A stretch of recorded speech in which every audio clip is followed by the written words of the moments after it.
കേരള സർവകലാശാല സമരത്തിൽ അടിയന്തര ഇടപെടൽ ആവശ്യപ്പെട്ട് ഹൈക്കോടതിയിൽ ഹർജി. സിൻഡിക്കേറ്റ് അംഗം PS ഗോപകുമാറാണ് കോടതിയെ സമീപിച്ചത്.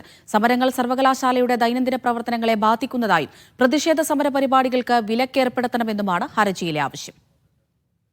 അഹമ്മദ് മുജ്തബ വിവരങ്ങൾ നൽകാനായി ചേരുന്നുണ്ട്. മുജ്തബ, ഇപ്പോൾ ആരാണ് കോടതിയെ സമീപിച്ചത്? എന്തൊക്കെ ആവശ്യങ്ങൾ മുന്നോട്ട് വയ്ക്കുന്നു?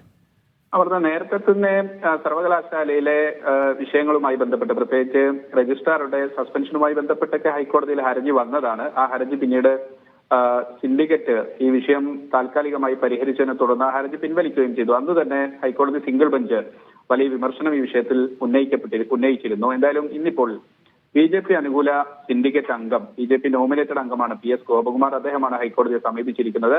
പ്രധാനമായും ഈ ഹർജിയിൽ ചൂണ്ടിക്കാണിക്കുന്നത് രണ്ടു മൂന്ന് പ്രധാനപ്പെട്ട വിഷയങ്ങൾ. ഒന്ന്, സമരങ്ങൾ സർവകലാശാലയുടെ ദൈനംദിന പ്രവർത്തനങ്ങളെ ബാധിക്കുന്നു എന്നുള്ളതാണ്. ഒപ്പം തന്നെ പോലീസ് സംരക്ഷണം ഏർപ്പെടുത്തണം. ഈ വിഷയത്തിൽ കഴിഞ്ഞ കുറെ ദിവസങ്ങളായി സർവകലാശാലയുടെ ദൈനംദിന പ്രവർത്തനങ്ങൾ ഈ രൂപത്തിൽ തടസ്സപ്പെടുന്നത് SFI ഉൾപ്പെടെയുള്ള ഇടത് വിദ്യാർത്ഥി സംഘടനകൾ, അതോടൊപ്പം തന്നെ സർവീസ് സംഘടനകൾ ഉൾപ്പെടെ ഈ വിഷയത്തിൽ പ്രതിസ്ഥാനത്ത് നിൽക്കുകയാണ്. ഒപ്പം തന്നെ സമരം നടത്തുന്ന SFI നേതാക്കൾ, അതോടൊപ്പം തന്നെ സമരവേദിയിലെത്തിയ MV ഗോവിന്ദൻ CPIM സംസ്ഥാന സെക്രട്ടറി എന്നിവരെ ചോദ്യം ചെയ്യണം. ഒപ്പം തന്നെ യൂണിവേഴ്സിറ്റിയിൽ നിരവധിയായ നഷ്ടങ്ങൾ ഇതുമായി ബന്ധപ്പെട്ടുണ്ട്. അതുകൊണ്ട് ആ നഷ്ടം കണക്കാക്കാൻ പ്രത്യേക ക്ലെയിം വേണമെന്നതുൾപ്പെടെയുള്ളതാണ് ആവശ്യം. എന്തായാലും നാളെ ഹൈക്കോടതി ഈ ഹർജി പരിഗണിക്കും.